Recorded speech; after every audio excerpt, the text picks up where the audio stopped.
আমাদের যারা রাজনীতিবিদ থাকেন ওনারা দেখবেন নিজেদেরকে সেকুলার যত বেশি প্রমাণ করতে পারেন তারা নিজেদেরকে তত বেশি বেটা বেটা ভাব মনে করেন আসে তাদের মধ্যে। আপনি দেখবেন যে ইসলামকে যে দেশের প্রায় সব মানুষ ধর্মপ্রাণ, এদেশের হাতে গোনা কিছু মানুষ ছাড়া এদেশের সকল মানুষ ধর্মপ্রাণ। এদেশের হিন্দুরা ধর্মপ্রাণ, খ্রিস্টানরা ধর্মপ্রাণ, মুসলমানরা ধর্ম, প্রত্যেক ধর্মের মানুষ যার যার ধর্মকে প্রচন্ড ভালোবাসে। এরকম একটা ধর্মপ্রাণদের দেশে আপনি দেখবেন কখনো ধর্মকে আপন করার চেষ্টা করা হয় না। এটাকে ঠেলে সংবিধান থেকে, আইন থেকে, সমাজের খাঁজে ভাঁজে থেকে, মিডিয়া থেকে, সব জায়গা থেকে ঠেলে কিভাবে দূর করা হবে তার একটা চেষ্টা। যে দেশের মুসলিম তো বটেই, অন্য ধর্মের মানুষও ধর্মপ্রাণ, সে দেশে একটা শুধুমাত্র এই টেলিভিশন চ্যানেলের ঘটনাই না, বিভিন্ন ইউনিভার্সিটিতে, কলেজে এখনো আপনারা দেখবেন যে অনেক মেয়েরা তারা পর্দা করবে, বোরকা পরবে, তাদের প্রাইভেসি তারা মেনটেন করবে, তাদের সে অধিকার তাদেরকে দেওয়া হয় না। তো এই দেশটা বড় অদ্ভুত। এদেশের যুবকদের মধ্যে এর প্রভাব পড়ে এবং আমরা অনেকে মনে করি যে ইসলাম যদি আমি ধারণ করি তাহলে সেক্ষেত্রে আমি বোধহয় একটু পিছিয়ে যাব।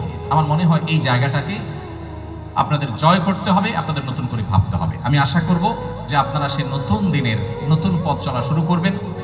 ইসলামোফোবিয়া যেটা গোটা পৃথিবীতে ছড়িয়ে দেওয়া হয়েছে, আমাদের দেশও তার দ্বারা প্রভাবিত হয়েছে, এটাকে আপনাদের জয় করতে হবে। আমাদের মধ্যে নীতি এবং আদর্শ, মোরালিটি, এটা যদি আমরা বৃদ্ধি করতে না পারি, এটা যদি আমরা ডেভেলপ করতে না পারি, তাহলে সেক্ষেত্রে আমরা যত উন্নত হই না কেন আমরা কখনো সুখী হতে পারবো না, আমরা কখনো ভালো সেই জায়গায় যেতে পারবো না। বিশেষ করে আমাদের দেশটা বড় অদ্ভুত একটা দেশ, বড় অদ্ভুত একটা দেশ। আপনি দেখবেন এই যে ডোনাল্ড ট্রাম্প আমেরিকাতে প্রেসিডেন্ট নির্বাচিত হয়েছে, তার কথায় কথায় দেখবেন গড শব্দ বারবার করে বলছেন তিনি।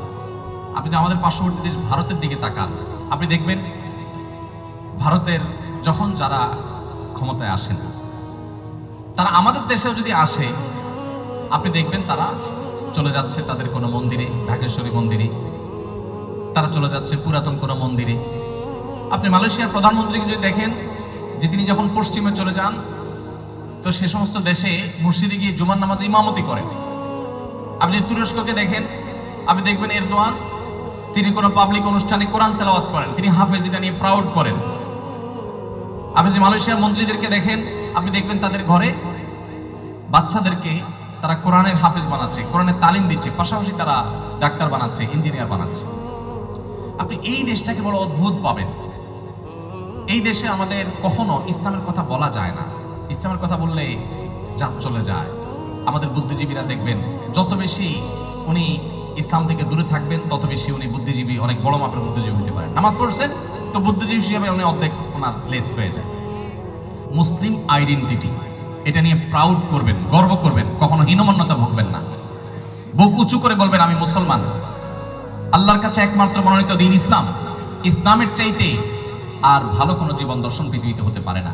গত 50 বছর যাবৎ আমাদের রাষ্ট্র থেকে ইসলামকে দূর দূর করা হয়েছে, সংবিধান থেকে, আইন থেকে, সংসদ থেকে, সবকিছু থেকে। মানে ইসলাম থাকলেই মনে হয় মুসিবত। মানুষ অনেক কিছু ট্রাই করে, অনেক কিছু মানুষ যাচাই করে, কিন্তু আল্লাহর দেওয়া জীবন দর্শন ছাড়া আর কোনোটাই সাকসেস হয় না। ইলন মাস্ক এত সফল ব্যক্তি, এত সাকসেস মানুষ, তার ছেলেটাকে যখন এই জেন্ডার ডাইভার্সিটির নামে, যৌন বৈচিত্র্যের নামে তাকে যখন ছেলেটাকে ছেলেটাকে মেয়ে বানিয়ে ফেলা হলো, তখন তিনি বললেন যে আমার ছেলেটাকে খুন করেছে। তখন তিনি তার সর্বশক্তি দিয়ে এই বিকৃতবাদীদের বিরুদ্ধে দাঁড়িয়েছেন। আমাদের দেশে প্রত্যেকটা কলেজ, ইউনিভার্সিটিতে, প্রত্যেকটা শিক্ষা প্রতিষ্ঠানে, প্রত্যেকটা জায়গায় এই বিকৃতবাদীরা আজ তাদের করাল গ্রাস এবং থাবা তারা দিয়ে বসেছে।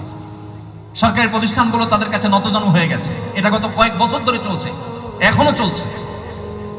ইলন মাস্ক যদি নিজে এফেক্টেড না হতেন, তিনি যদি নিজে ক্ষতিগ্রস্ত না হতেন, হয়তো তিনি এটা আঁচ করতেন না। এটা কতটা ভয়াবহ, কতটা ধ্বংস মানব সভ্যতার জন্য ডেকে আনে। কেন আল্লাহ তাআলা হারাম করেছেন? লা তাবদীলা লিখালকিল্লাহ, আল্লাহর সৃষ্টিতে পরিবর্তন করা জায়েজ নাই। নারী পুরুষে, পুরুষ নারীতে রূপান্তর হওয়া জায়েজ নাই। এখন স্বাস্থ্যবিজ্ঞান বলছেন, স্বাস্থ্যবিজ্ঞানীরা বলছেন যে যে সমস্ত মানুষ নিজের এই জিনগত পরিবর্তন করছে, এই বায়োলজিক্যাল পরিবর্তন এটা মানুষের জীবনকে ধ্বংসের দিকে নিয়ে যায়, একটা পর্যায়ে গিয়ে এসে ভয়ঙ্কর একটা পর্যায়ে চলে যায়। আপনারা ঘাটলে দেখবেন অনেকেই আছেন যারা শেষ পর্যন্ত আত্মহত্যার পথে পা বেছে নিয়ে বা জীবন বেছে নিয়েছে, কারণ তাদের আসলে ট্রাই করে দেখেছে যে আল্লাহ বিধানে বাইরে কিছু করলে শান্তি পাওয়া যায় কিনা, ব্যক্তি স্বাধীনতার নাম দিয়ে তারা শান্তি পায় নাই। অতএব অ্যাজ আ মুসলমান আপনাকে প্রাউড করতে হবে, ইসলামের চাইতে মানুষের জীবনে সাফল্যের আর কোনো পথ খোলা নেই। আমাকে ইসলাম ধারণ করতে হবে, ইসলাম ধারণ করলে আমার দুনিয়াতে সফলতা হবে, আখিরাতে সফলতা হবে। আমি আশা করব যে আপনারা প্রিয় নবী সাল্লাল্লাহু আলাইহি ওয়াসাল্লামের জীবনের আলো দ্বারা আলো গ্রহণ করবেন, একজন মুসলমানের সন্তান হিসেবে 5 ওয়াক্ত নামাজ পড়বেন, নিজের চরিত্রকে হেফাজত করবেন, হারাম সম্পর্ক থেকে নিজেদেরকে বাঁচাবার জন্য সংগ্রাম করবেন। আল্লাহ তাআলা আপনাদেরকে তৌফিক দান করুন। জীবনকে কলুষ থেকে পবিত্র পরিচ্ছন্ন রাখার এই সংগ্রাম যদি আমরা জয়ী হতে পারি, তাহলে মোহাম্মদ বিন কাসেম যেরকম এই ভারতবর্ষ জয় করেছিল, এই ভারতবর্ষের হিন্দুদের মন জয় করেছিল, তাদেরকে জুলুমের হাত থেকে উদ্ধার করেছিল, যেভাবে খালেদ বিন ওয়ালিদের নেতৃত্বে মুসলিম যুবকেরা বিশ্ব জয়ের সূচনা করেছে, যেভাবে মুসলিম যুবকেরা স্পেন জয় করেছে, অন্যান্য প্রান্ত জয় করেছে, আমরাও পৃথিবীতে মাথা উঁচু করে দাঁড়াতে পারবো। গত 50 বছর যাবৎ আমাদের রাষ্ট্র থেকে ইসলামকে দূর দূর করা হয়েছে, সংবিধান থেকে, আইন থেকে, সংসদ থেকে, সবকিছু থেকে। মানে ইসলাম থাকলে মনে হয় মুসিবত, কিন্তু 50 বছরে আমরা যেভাবে এগিয়ে যেতে পারতাম তার ধারে কাছেও যেতে পারিনি। এখনো আমাদের দেশের শিক্ষা, চিকিৎসা, প্রত্যেকটা খাতে আপনি দেখবেন তথই বছ অবস্থা।